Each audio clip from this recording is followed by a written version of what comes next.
Alhamdulillahi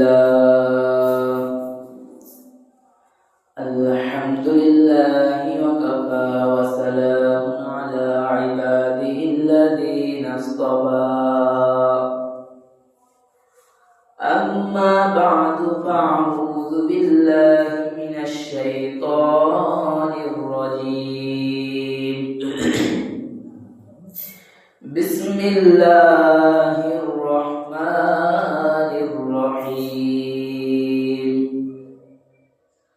Subhanalladzi asra bi'abdihi laylan minal masjidil haram ilal masjidil aqsa alladzi barakna hawlahu linuriyahu min ayatina innahu huwas-sami'ul basir.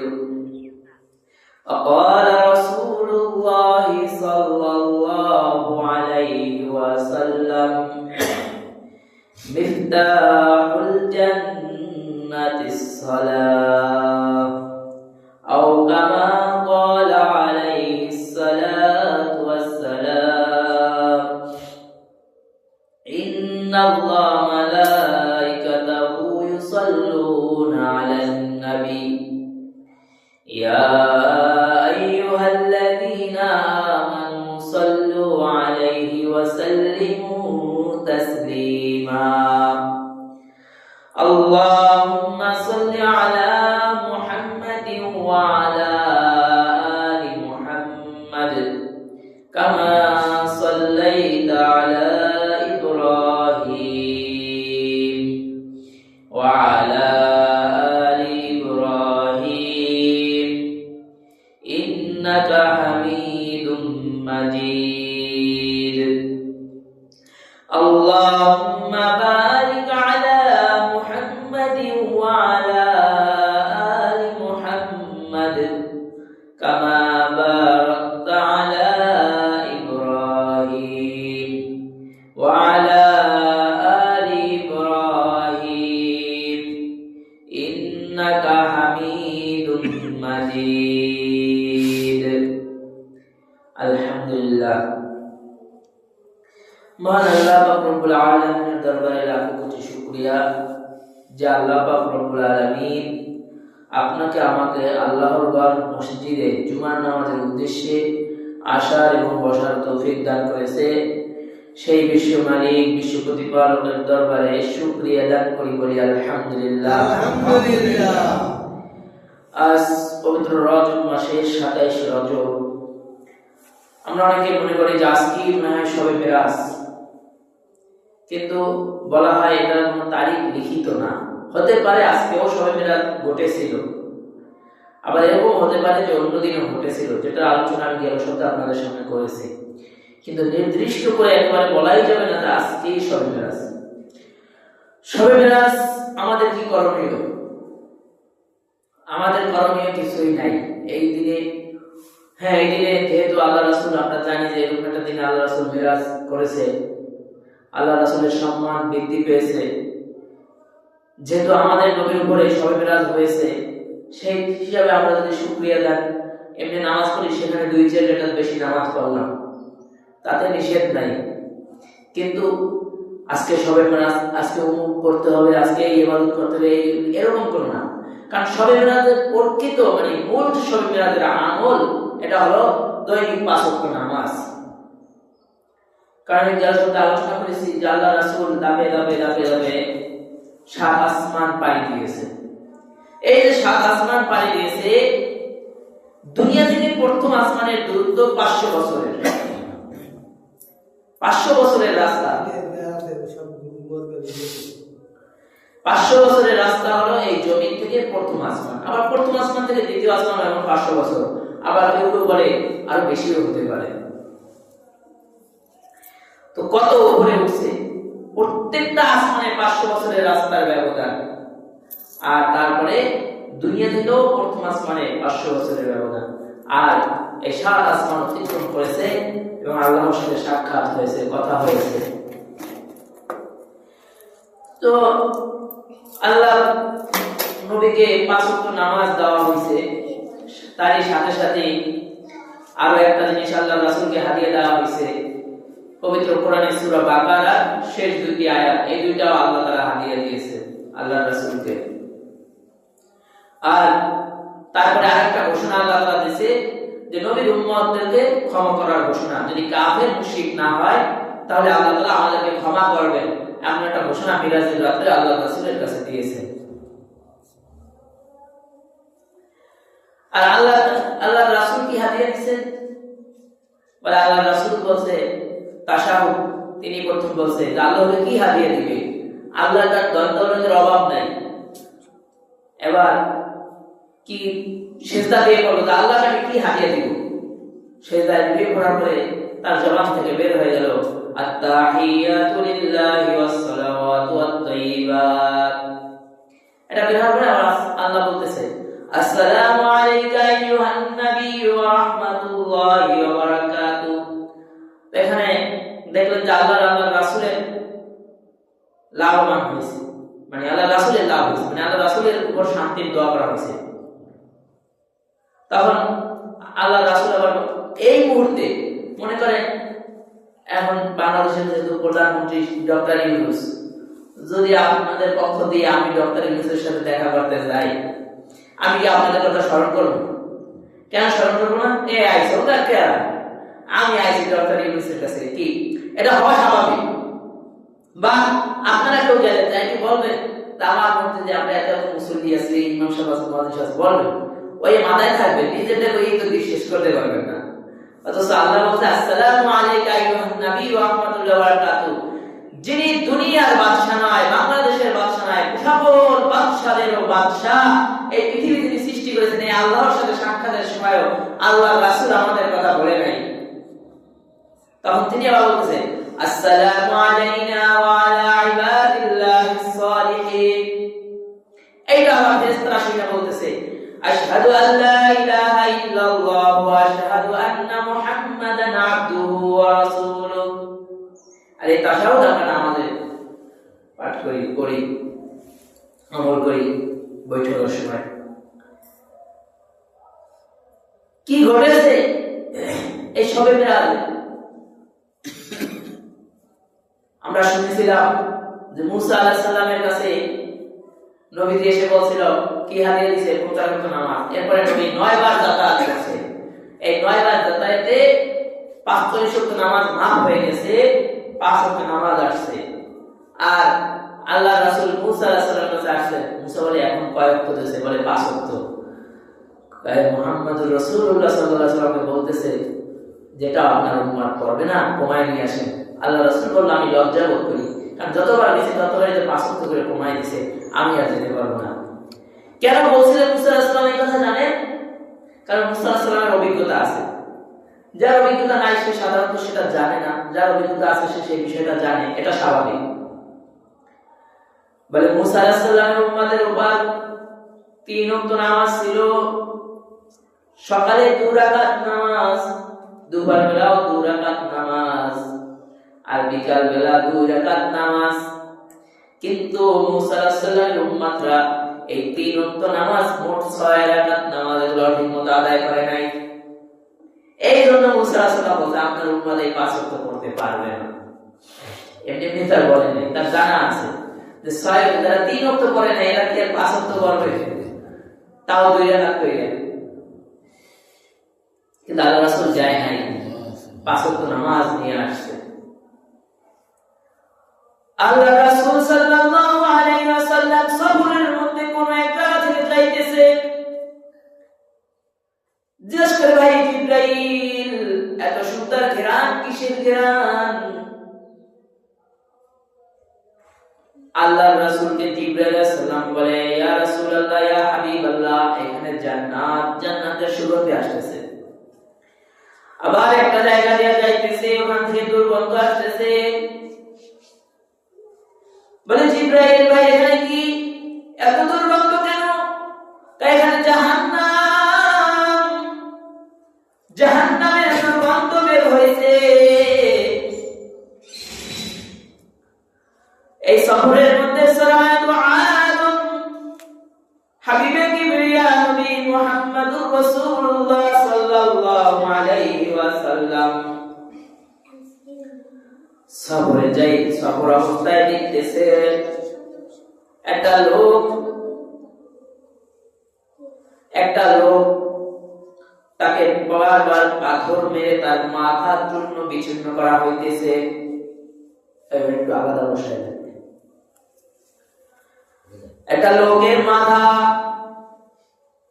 তার মাথার উপরে বিশাল একটা পাথর মারা হইতেছে, মাথা ফেটে চূর্ণ বিচূর্ণ হয়ে যাইতেছে, আবার মাথাটা জোড়া লাগতেছে, আবার মাথাটার উপর পাথর মারতেছে।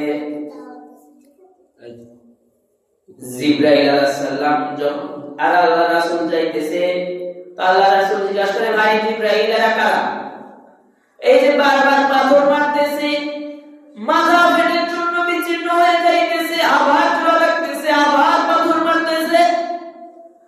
জিবরাইল আলাইহিস সালাম বলে, আল্লাহর রাসূল কিয়ামত পর্যন্ত এদের মাথা এভাবে পাথর মারতে থাকবে, আর মাথা ফাটবে, আর জোড়া লাগবে, আবার পাথর মারবে। এরা নামাজে অলসতা করত, এই জন্য এদের এই শাস্তি। এরপরে আল্লাহ রাসূল আবার সামনে যাইতেছে,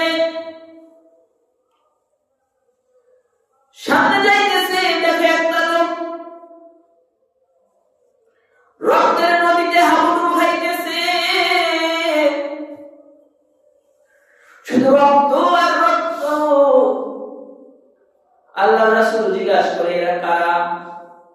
বলে, এরা ওই সব লোক যারা দুনিয়ার জিন্দেগিতে মানুষের অর্থ কষ্ট পরিশ্রমের টাকা নিয়ে সুদ খাইছে, মানুষ কত পরিশ্রম করছে, কিন্তু বিপদে পইরা তাদের কাছ থেকে কিছু টাকা ধার নিছে, ঋণ নিছে, কিন্তু তারা সেই সুযোগে বলে সদ্ব্যবহার, সেই সুযোগে তারা সুদ নিছে, বলে হাজারে 100, এক মাস দেরি হইলে 200, আর এক মাস দেরি হইলে 300, বাড়তে থাকে না এরকম। বলে এরা সুদ খাইছে, এরা রক্তের নদীর ভিতরে হাবুডুবু খাইতে থাকবে। এটাকে এখন বিভিন্ন রকম বলে, আমি তাকে উপকার করছি, সে আমাকে পুরস্কার দিয়েছে, এভাবে বিভিন্ন ভাবে ঘুরে ঘুরে এটাকে হালাল বানাইতে চায়। কিন্তু এই সুদকে যতই হালাল বানাইতে চান, এটা হালাল হবে না, এটা সুদ চুরি থাকবে। আবার এটাকে বিভিন্ন ভাবে চাকরি দেওয়ার কৌশল করে এখন বর্তমানে সুদ দেওয়া হচ্ছে। বলে এত বড় একটা উপকার করবো, সরকারি চাকরি দিব, টেবিলের নিচ দিয়ে যদি হাতিয়ে না দেন তাহলে কি চাকরি হয় নাকি? আর এটাকে কি বানায়? বলে এটা কিছু না, এটা সামান্য কিছু, একটু চা খাও, চা খাইতে 1 লাখ টাকা লাগে, 50,000 টাকা লাগে। এই সুদ যারা খাবেন তারা রক্তের নদীর ভিতরে হাবুডুবু খাবে, এদের শাস্তি। এরপরে সিরাজুল আলম সামনে যাইতেছে সফরের মধ্যে, দেখে একদল লোক একটা বোঝা বানাইতেছে, লাঠির বোঝা, কিছু লাঠি একসাথে করলো, লাঠিগুলো এত ওজন হয়েছে যে তিনি জায়গায় মাথায় নিতে পারে না। মাথায় নিতে পারে না তো কি করা উচিত? কমানো উচিত নাকি? কিন্তু সে বোঝা নিতে পারে না, কিন্তু সে আবার উঠে বাড়ায়, আবার নেয়, যখন তাকে উঠাইতে পারে না আরো বোঝা নিয়ে শরীরে উঠে রাখে, আবার উঠায়, তবু কমায় না, না কমানো, না কমায়, শুধু বাড়ায় ওটা, আবার জ্বালায়, জ্বালাইতে পারে না, বাড়ায়, এখনো বোঝা জ্বালাইতে পারে না, তারপরও বাড়ায়। আল্লাহ রাসূল জিজ্ঞাসা করে, ভাই জিবরাইল এর কারণ কি?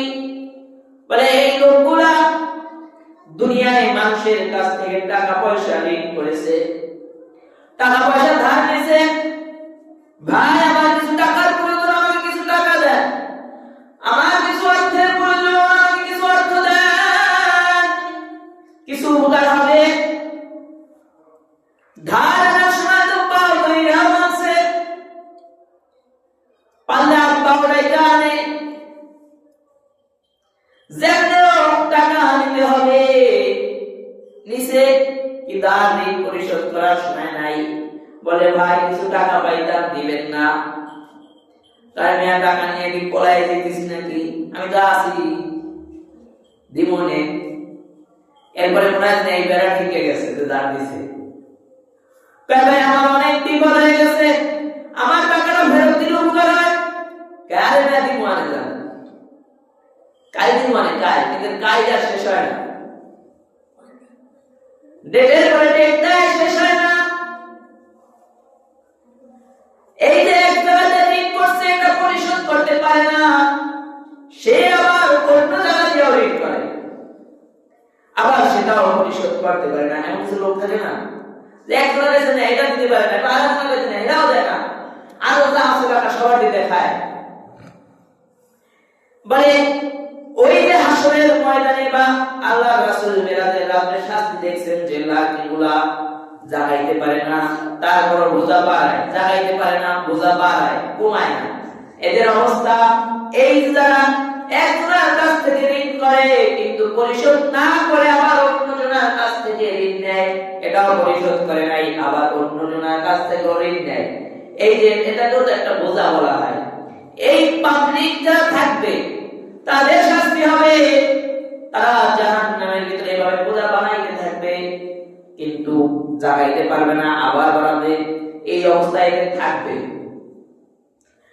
সাল্লাল্লাহু আলা নবী মুহাম্মদুর রাসূলুল্লাহ সাল্লাল্লাহু আলাইহি ওয়াসাল্লাম আবার সামনে অগ্রসর হইতেছে, দেখে একদল লোক, দুইটা পাতিল, একটা পাতিলের ভিতর রান্না করা সুস্বাদু বস্তু আছে, আর একটা পাতিলের ভিতরে কাঁচা বস্তু।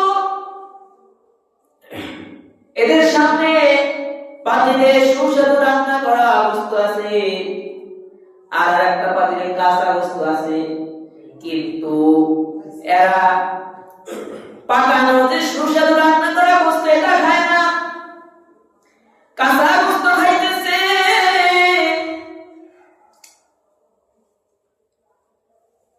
রান্না করা বস্তু খায় না। আল্লাহর রাসূল জিজ্ঞাসা করে, ভাই জিবরাইল কারা? বলে এরা ওই সমস্ত লোক, যারা ওই সমস্ত নারী যারা ঘরে হালাল স্বামী ছিল, কিন্তু হালাল স্বামী থাকা সত্ত্বেও অন্য পুরুষের সাথে রাত কাটাইছে। ওই সমস্ত পুরুষ যাদের ঘরে হালাল স্ত্রী ছিল, কিন্তু মানে হালাল স্ত্রী থাকা সত্ত্বেও তারা অন্য নারীদের সাথে রাত কাটাইছে, এরা এদের সামনে সুস্বাদু রান্না করা বস্তু থাকা অবস্থায় এগুলা খাবে না, এরা শুধু ওই কাঁচা বস্তু খেতে থাকবে। এই যে বরিশালে তো কিছুদিন আগে একটা ঘটনা দেখলাম সংবাদে, দেখ মহিলার দুই স্বামী, এই মহিলা আবার সুন্দর করে সংবাদ সম্মেলনে কইতে আছে যে আমার স্বামী নেশাগ্রস্ত ছিল, এই জন্য আমি পরকীয়ায় জড়াই করি, আর তার থেকে সন্তান হয়, এবং আমি তারে পরে বিয়ে করছি। যেটা হয়েছে ওটা তো হারাম করা হয়েছে, বরং দ্বিতীয় যে বিবাহ করছে, বিবাহ হয়েছে, বিবাহই তো হয় নাই। আবার এটাও বলে আমি তোমার জন্য হক সমান সমান আদায় করি। কিভাবে সমান সমান আদায় করে? বলে এর সাথে 3 দিন থাকি আর এর সাথে 3 দিন থাকি। নাউযুবিল্লাহ। বলে এই সমস্ত লোকরা ঘরে হালাল স্ত্রী আছে, হালাল স্বামী আছে, কিন্তু তারা অন্য পুরুষের সাথে, অন্য নারীদের সাথে সময় কাটাইছে, রাত্র কাটাইছে। এদের সামনে পাকানো বস্তু থাকবে কিন্তু তা খাবে না, কাঁচা বস্তু এগুলা খাইতে থাকবে। আল্লাহ রাসূল সামনে গেল, আর সামনে গিয়ে দেখতেছে তন্দুর রুটি বলেন বা নান রুটি যেটাই বলেন, রুটি পাকানোর যে চুলাটা, ওরকম একটা চুলা, চুলার ভিতরে দাও দাও করে আগুন জ্বলতেছে, আর আগুনের ভিতর কিছু পুরুষ আর কিছু নারী জ্বলতেছে। শুধু এই ধাও ধাও করে আগুনের ভিতরে জ্বলতেছে তা না, বলা হয় বিষাক্ত সাপ, বিষাক্ত বিচ্ছু আবার তাদের লজ্জায় চলে কামড়াইতেছে। জানেন জাহান্নামের সাপগুলো কত বিষাক্ত? বলা হয় শুধু বাংলাদেশ, ইন্ডিয়া না, কোন দেশ না, দুনিয়ার এক কিনারায় জাহান্নামের ঘাসের দরকার নাই, যদি একটা নিঃশ্বাস ফেলায় দুনিয়ার জমিনে, তাহলে গোটা দুনিয়ায় আর কোনো জায়গায় কোনো সময় কোনো ঘাস মাথা দ্বারা কয়েক পারবে না। এত বিষাক্ত সাপ তার লজ্জাস্থানে সবল মারতেছে। সরকার তো আরব জিজ্ঞাসা করে, ভাই জিব্রাইলেরা কারা? বলে এরা ওই সমস্ত লোক, ওই সমস্ত লোকেরা যারা জিনা ব্যভিচারে লিপ্ত হয়েছে, জিনা ব্যভিচার করেছে। জিনার শাস্তি এতটাই ভয়ঙ্কর হবে যে আগুনের ভিতরে তো জ্বলবে।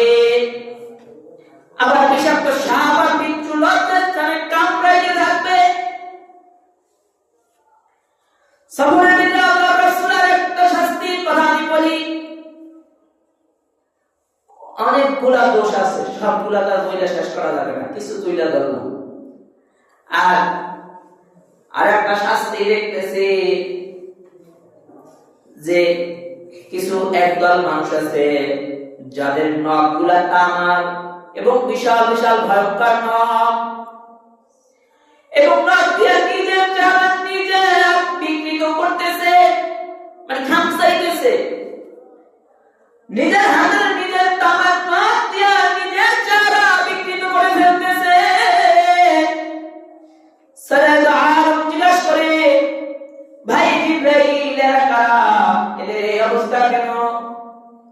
বলে এরা এই সমস্ত লোক যারা মানুষের গোশত খাইতো। মানুষের গোশত খাওয়া মানে হলো যারা গীবত করত। গীবত কেমন জানেন? আল গীবাতু আশাদ্দু মিনাজ জিনা। জিনা করা কি তার চেয়ে ভয়ঙ্কর গীবত। কারণ জিনা করেছে, আল্লাহ তো ক্ষমা করার ঘোষণা দিয়েছে। দুইজনে একসাথে হলেই তো জিনা করে, এছাড়া কি জিনা করা যায়? জিনা করেছে, আবার মনে হয়েছে যে তিনি অন্যায় করেছেন, তিনি আশরাফের হাত দুইটা তুলে বলছে, আল্লাহ অন্যায় করেছি, ক্ষমা করে দেন। বলে আল্লাহ ক্ষমা করবে, কিন্তু গীবতটা এত ভয়ানক, যা গীবত করা হয়েছে এ যতক্ষণ পর্যন্ত ক্ষমা না করবে ততক্ষণ পর্যন্ত ক্ষমা নাই। অথচ আমরা সবসময় গীবত করি। গীবত কখন করা যায়? বলে এমন একটা ব্যক্তি আছে যার দ্বারা জাতির ক্ষতি হইতেছে, যে এর কাছে গেলে নামাজ বাদ হয়ে যায়, এর দ্বারা গেলে রোজা বাদ হয়ে যায়, এর দ্বারা গেলে আমলে ঘাটতি হয়। এর কথা বলা যেতে পারে যে ভাই ওনার সাথে যাইয়েন না, ওনার কাছে যাইয়েন না, বেঈমান হয়ে যাবে। এটা গীবত না, এটা তাকে বাঁচানো।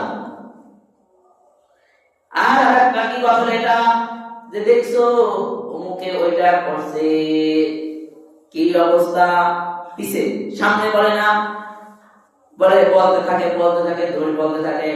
আর যে আইতেছে আর কোনো কাজ দেয় মানে যা গীবত করতেছে আসতেছে, এক কথা পাল্টে সুর পাল্টে দেয়। এই গীবত পরনিন্দা অন্যের দোষ খোঁজা, ওয়ালা তাজাসসু, কোরআন নিষেধ করেছে। আমরা অন্যের দোষ ধরতে খুব পটু আছি, কান পাইতে রাখি, চোখ পাইতে রাখি, দেখি কি করে। বলা হয় এটা নিষেধ, অন্যের দোষ খোঁজা নিষেধ আছে, দোষ চর্চা করা নিষেধ আছে। এটা শাস্তি এরকম হবে যে নিজের হাতের তামার নখ হবে, সেই নখ দিয়া নিজের চেহারা বিকৃত করে ফেলতে। এই অল্প কিছু শাস্তির কথা বললাম, আরো বিভিন্ন শাস্তি আছে। আরো একটা শাস্তি আছে যেটা আমরা বলি না সহজে, কারণ বলে তো আমরা নিজেরাই আটকে যাই। বলে উপদেশ দাতা যারা উপদেশ দেয়, যারা নসিহত করে, যারা বয়ান করে, আল্লাহ রাসূল সফরের মধ্যে দেখলো একবার লোকের জিহ্বা কেসি দিয়ে কাটা হইতেছে, আবার জিহ্বাটা জোড়া রাখতেছে, আবার কেসি দিয়ে কাটা হইতেছে, আবার জিহ্বা জোড়া রাখতেছে। আল্লাহ রাসূল বলে এরা কারা, এদের কি অপরাধ? বলে এরা ওই সমস্ত লোক যারা অন্যকে উপদেশ দিত, অন্যকে নসিহত করত,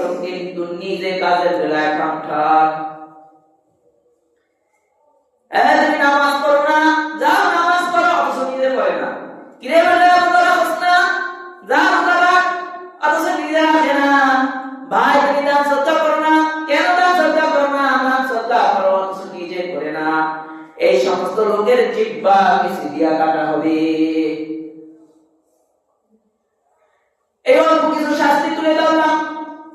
এরপর সফরের মধ্যে আপনার আমার নবী মুহাম্মদুর রাসূলুল্লাহ সাল্লাল্লাহু আলাইহি ওয়াসাল্লামের হযরত আজরাইল আলাইহিস সালামের সাথে সাক্ষাৎ হলো। বলা হয় আজরাইল আলাইহিস সালাম একটা থালা নিয়ে বসে আছে, বা ফালাক মানে একটা লিস্ট নিয়ে বসে আছে। তার ডান পাশে একটা গাছ। আল্লাহ রাসূল সফরের মধ্যে হযরত আজরাইল আলাইহিস সালামকে সালাম প্রদান করলেন, কিন্তু এই যে সালাম দিছে আজরাইল আলাইহিস সালাম এত ব্যস্ত, আল্লাহ রাসূল সালাম দিছে না কে সালাম দিছে এটা তিনি খেয়ালই করে নাই, কোন রকম তাড়াহুড়া করে উত্তর দিছে। এরপরে আবার কোন রকম মাথাটা উঠাইয়া দেখতেছে আল্লাহর রাসূল যাইতেছে, আর আল্লাহর রাসূল বলে আজরাইল যখন আমার দিকে তাকাইছে তখন আমি প্রথমত একটু ভয় পেয়ে গেছি তার ভয়াবহ চেহারা দেখে। এরপরে বলতেছে আজরাইল আলাইহিস সালাম বলতেছে ইয়া রাসূলুল্লাহ ইয়া হাবিবাল্লাহ আপনার মিরাজ শুভ হোক, ভালো হোক, কিছু দোয়া করলো। এই সুন্দর ব্যবহার দেখে আবার আল্লাহ রাসূলের ভীত কমে গেল। আল্লাহ রাসূল জিজ্ঞাসা করেন ভাই আপনি একা, কিন্তু দুনিয়ায় কত মানুষ, কত পিঁপড়া আছে, কত হাতি আছে, গরু আছে, ছাগল আছে, কত জীব জন্তু আছে, এদের রূহ একসাথে কবজ করেন কিভাবে? এদের জান একসাথে আপনি একা নেন কিভাবে? কয়েক কাদা সুরা একজন মারা গেছে, আবার ওই জায়গায় একজন মারা গেছে, একটু পরে আবার ওই ঢাকা একজন মারা গেছে। এরা কি না এতগুলো মল্ল ভিতরে একসাথে ব্যাটা অ্যাক্সিডেন্ট হয় বাস গাড়ি, তখন তো একসাথে সবাই মারা যায় না। তাহলে রাসূলুল্লাহ আল্লাহর রাসূলকে বলতেছে হাবিবে কিবরিয়া নবীকে বলতেছে মনে করেন আপনার সামনে একটা থালা রাখা হইল, থালার ভিতরে কিছু পিপিলিকা আসছে, ঠিক থালাটা আপনার সামনে থাকলে পিপিলিকাগুলো উঠাইয়া আপনার মারতে যেমন সহজ হবে, দুনিয়াটা আমার কাছে তেমন।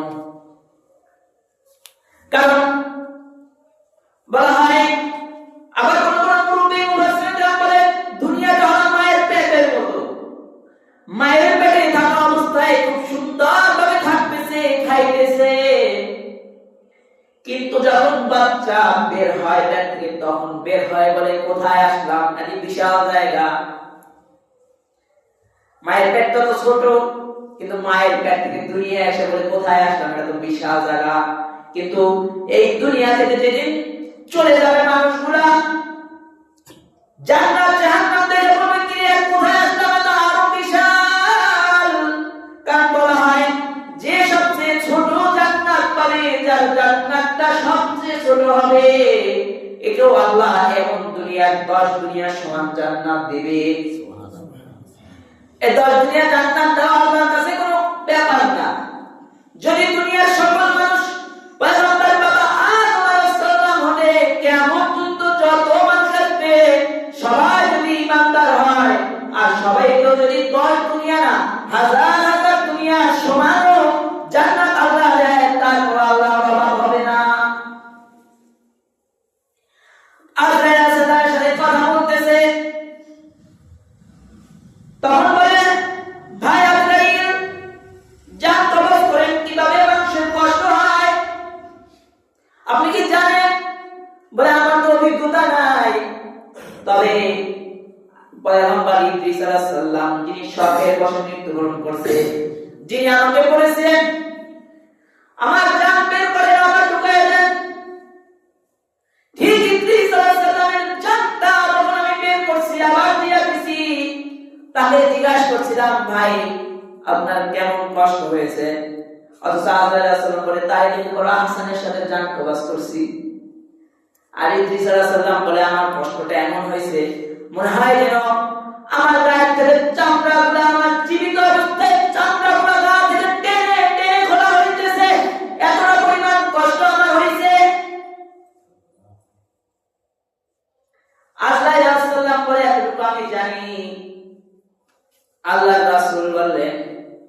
আমার উম্মতের কি এমন কষ্ট হবে? তখন আজরাইল সান্ত্বনার বাণী শোনালেন, না, যারা ঈমানদার থাকবে, মুমিন থাকবে, তাদের জানটা বড় হাসানের সাথে হবে। বড় সহজ ভাবে জান কবজ করব। বলে সহজটা কিভাবে? যেমন সিজারের রোগী পেট কাটে, টের পায় না। কেন পায় না? অবশ করে লয়। আবার বিভিন্ন সময় বিভিন্ন ভাবে এরকমের বড় বড় চিকিৎসা করে, কিন্তু টের পায় না। সেলাই করতেছে, টের পায় না। কেন পায় না? অবশ করে লয়। এই যে যেভাবে অবশ করে লয়, এটা কি সান্ত্বনার বাণী? আজরাইল আলাইহিস সালাম আল্লাহর রাসূলকে শুনাইলেন যে আপনার উম্মত এর মৃত্যুটা এমন ভাবে হবে যে চোখে দেখবে কিন্তু তিনি অনুভব করবে না। কিন্তু এটা মানে এটা নয় যে মৃত্যুর কষ্ট হবে না, মৃত্যুর কষ্ট অনেক।